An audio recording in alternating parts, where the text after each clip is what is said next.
As a student, there's one thing I want you to know for sure. In the world of bullying, there are three types of people: those who are being bullied, those who are the bullies, and there are the bystanders. Now, the bystanders actually have the most power. All of you will be at least in one of these three categories. One of the three: a bully, a bullied victim, or a bystander. First, let me tell you about one student, a 15-year-old, who was bullied.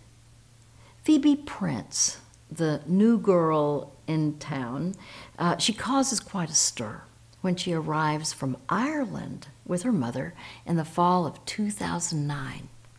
Phoebe is excited and optimistic about her future. She even signs her text messages to friends. Life is an opportunity within itself.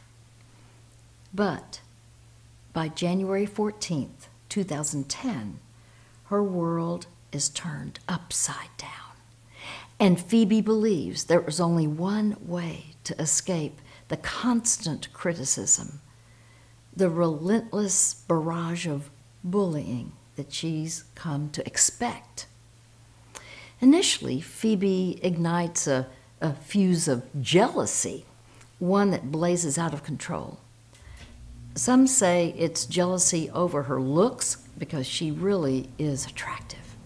Her raven hair, her sparkling eyes that inflames a band of popular girls at South Hadley High School in Massachusetts. Others say it's jealousy over the boys that provokes a warning from a clique of girls, fitting the proverbial mean girls profile. They stalk her. They stalk her in the hallways, projecting their prominence and power, issuing directives like, "Stay away from people's men." First, Phoebe catches the eye of Sean, the football team captain. He begins dating her, but just fails to mention that he already has a girlfriend. Well, later, Phoebe dates Austin, which raises the ire of his on-again, off-again girlfriend, the not-so-nice Flannery. But in spite of Phoebe's pursuit of peace, apologizing, not really knowing what the dynamics were, the threats of violence toward her increase, which is characteristic of bullying. The bullying is frequent and incessant. It never stops, compounded by the proliferation of social networking, social media. Phoebe suffers abuse around the clock, enduring shoves into locker rooms, vulgar slurs during the day, and violent threats on the internet at night after night. The extreme bullying at the school and cyberbullying online destroys her sense of optimism, fills her with fear, and weakens her will. She just can't shake the taunts, the verbal assaults, and the painful postings on the social media site from the mean girls who tell her, "Go on and kill yourself." Phoebe is outnumbered, overpowered, and surrounded by bullies determined to push her literally to the brink. At once, she was hopeful. Now, she is without hope. Phoebe sends a text message, "I just can't take it anymore." As Phoebe walks home from school one afternoon, one of the mean girls chunks an empty can at her. It seals her dark decision, preoccupying her mind. She arrives home, picks up the new scarf given to her by her sister at Christmas time.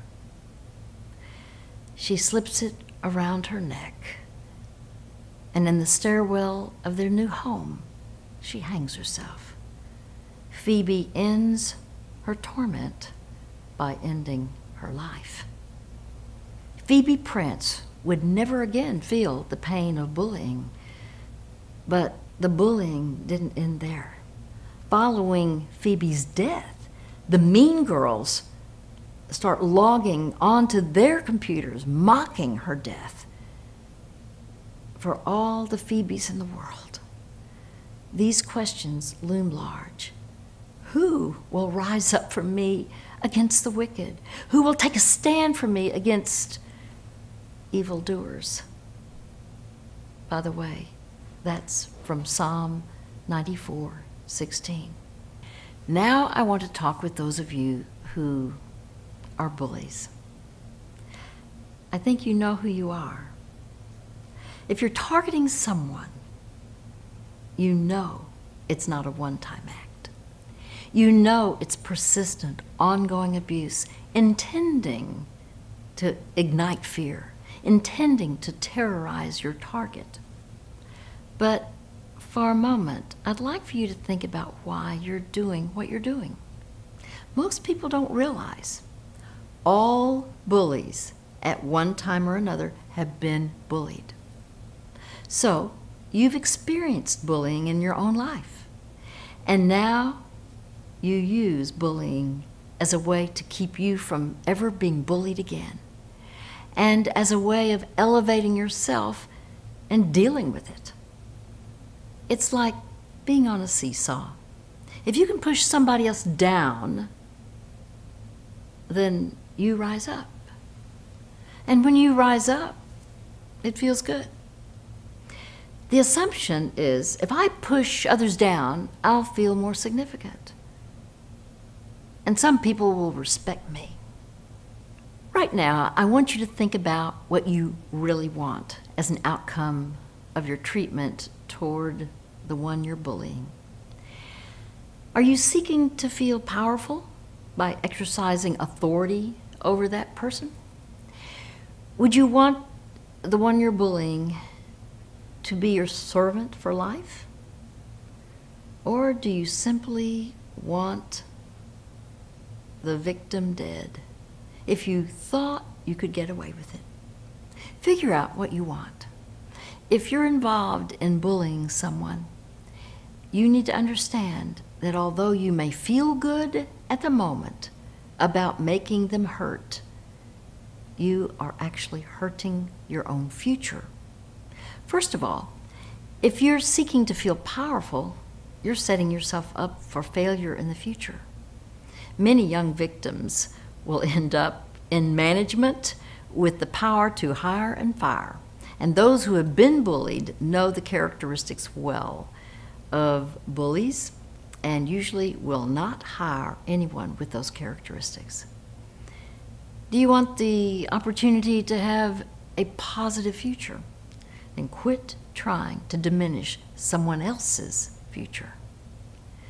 Second, realize if your victim is truly hurt or commits suicide because of your actions, you and your parents could be held legally liable for damages. By the way, the damages toward Phoebe's family for her suicide was $225,000. There really isn't anything good that will come from bullying. It might make you feel good for the moment, but hurting another person never turns out for the perpetrator. Do you want people to respect you? Of course. Everyone wants to be respected. Do you want people to applaud your strength or be appalled at your strength being used to hurt the weak? Do you want people to value you for using your power to pull someone up, or to think very little of you for using your power to push someone down? Do you want others to admire you for helping others, or to disrespect you for hurting others? Think about this.